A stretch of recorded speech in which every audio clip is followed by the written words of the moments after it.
السلام عليكم ورحمة الله وبركاته. حبايبي عاملين ايه؟ انا عارفة اتأخرت عليكم كتير بس ظروف الحمد لله. رجعت لكم النهارده بوصفة حلوة قوي هتعجبكم ان شاء الله. نعمل كفتة داوود مع بعض.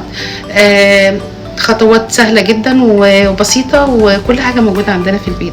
مع بعض كده نشوف المقادير واحدة واحدة وخطوة خطوة كده نشوف هنعمل ايه. بصوا حبايبي، احنا معانا كيلو من اللحمة المفرومة، ومعانا هنا زبدة، ومعانا زيت، ومعانا توم، ومكعب مرقه ده اختياري، ومعانا هنا البهارات اللي هنا هي اللي هنا فلفل اسمر و7 بهارات ورشه صغيره من الشطه على حسب الرغبه، ومعانا ملح. بس كده دي البهارات.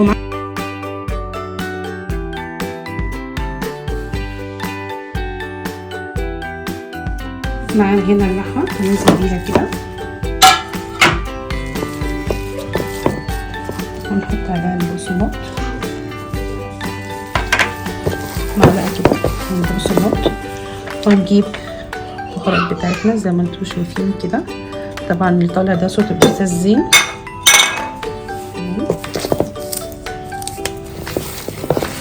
اهم حاجه في الموضوع ده كله ان احنا لازم نعجنها كويس. ليه بقى؟ علشان ما تفكش معانا. خلاص متفقين؟ يبقى اهم حاجه في ان احنا نطلع الكفته تبقى متماسكه وما تبقاش ما تشققش معانا وتفك معانا.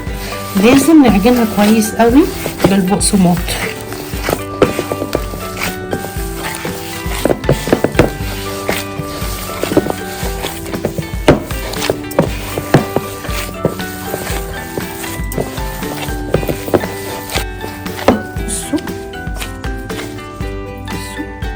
ما بتيجي نفكها، بصوا بتتفك ازاي كده. يبقى هي اتعملت ايه؟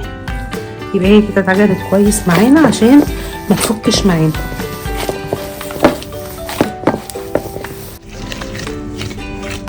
بصوا اتكورت معانا ازاي.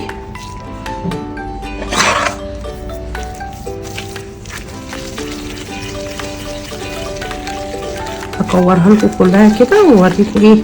بصوا بعد كده هكورها لكم كلها كده، نرجع مع بعض ونشوف الخطوه بعد كده هنعمل ايه. هنا معانا بصلايه كبيره مفرومه، ومعانا لحمه مفرومه وبقسماط وتوم، والبهارات بتاعتنا ملح وبهارات السبعه وملح والشطه والمرقه دي اختياري. تمام. هنا معانا زبده ومعانا زيت ومعانا كوبايه من الدقيق وطماطم ومعجون طماطم ورشه سكر. طبعا اللي بيتكلم ده زي ما تركزوش معايا. خلاص احنا دلوقتي مع بعض هنحط كده البهارات على اللحم كده، ومع بعض خطوه خطوه كده نشوف هنعمل ايه. هنزل بعد كده هنا بالبصل معانا. تمام. نعملها بقى عجنه محترمه كده ونرجع لكم تاني مع بعض. بصوا مسكت في بعض ازاي. بصوا بسم الله. بصوا تمام. هكورها كده مع بعض ونرجع بعد كده اقول لكم نعمل ايه. نجيب رشه من الدقيق. ليه بقى رشه من الدقيق؟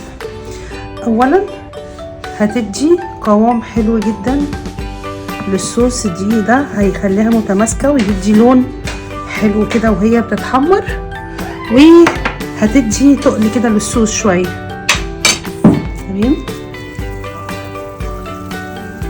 هنعملها كور كلها كده زي ما انتم شايفين وارجع لكم تاني.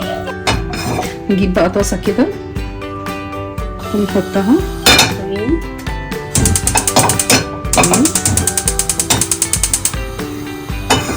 نجيب بقى ايه؟ زيت. بسم الله.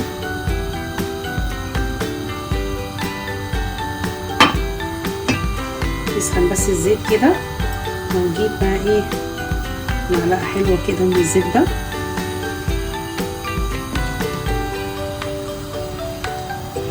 نسيحها فيها.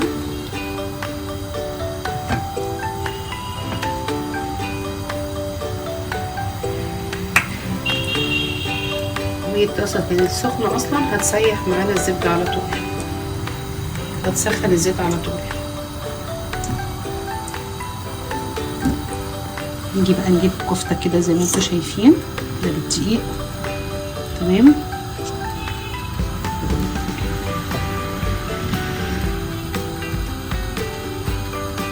نغلفها كده. بسم الله ما شاء الله متماسكه جدا مع بعض.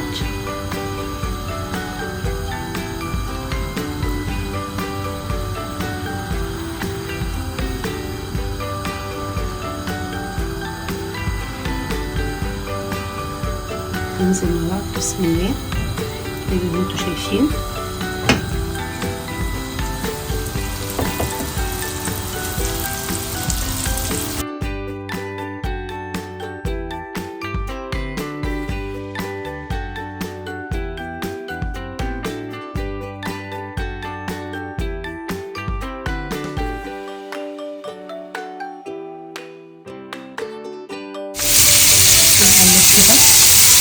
متماسكة بسم الله ما شاء الله، ما بتفكش زي ما انتوا شايفين.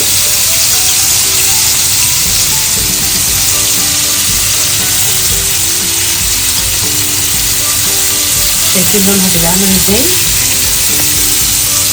الدقيق بيدي لون حلو قوي وبيدي قوام كمان للصوص بتاعنا. تمام. بس طالما بتطلع معاكم كده مش مفتحه من بعضها ولا مشققه، اعرفوا كده ان الكفته معاكم ناجحه جدا. بصوا بتطلع بسهوله ازاي، ولا بتفتح معانا ولا بتشقق.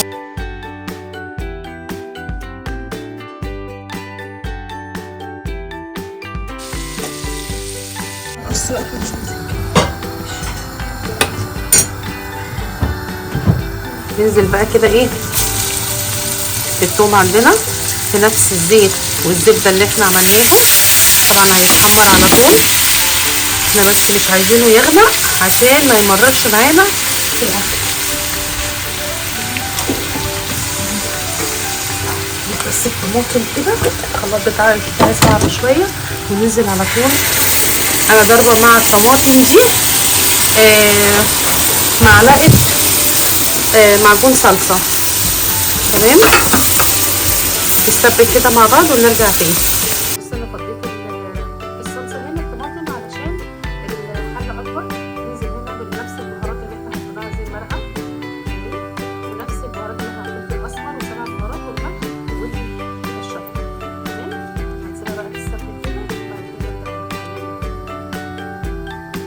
بصوا زي ما انتوا شايفين كده اتسبكت معانا. تمام. زي ما انتوا شايفين كده. هنيجي بقى ايه الكفته الجميله بتاعتنا كده وننزل بيها ايه. في واحده وقعت تحت انتوا لازم تضيفوا ما تقلقوش. تمام. تدي بس غلوه كده صغيره مثلا دقيقتين كده ولا 5 دقايق، وبعد كده نزودها شويه ميه صغيرين مغليين ونسيبها من 10-15 دقيقه تاخد وتدي مع نفسها كده لحد ما تستوي ونقدمها بشكل جميل جدا. بصوا هنا انا عملت رز بالشعريه. ده اختيار الرز ده، عايزين تعملوه رز ابيض بالشعريه زي ما انتوا عايزين، بس الولاد عندي بيحبوه بالشعريه. تمام. وهنقدم مع بعض احلى كفته داوود باشا في الدنيا ان شاء الله. استنونا كده واحنا بنجهز الاطباق.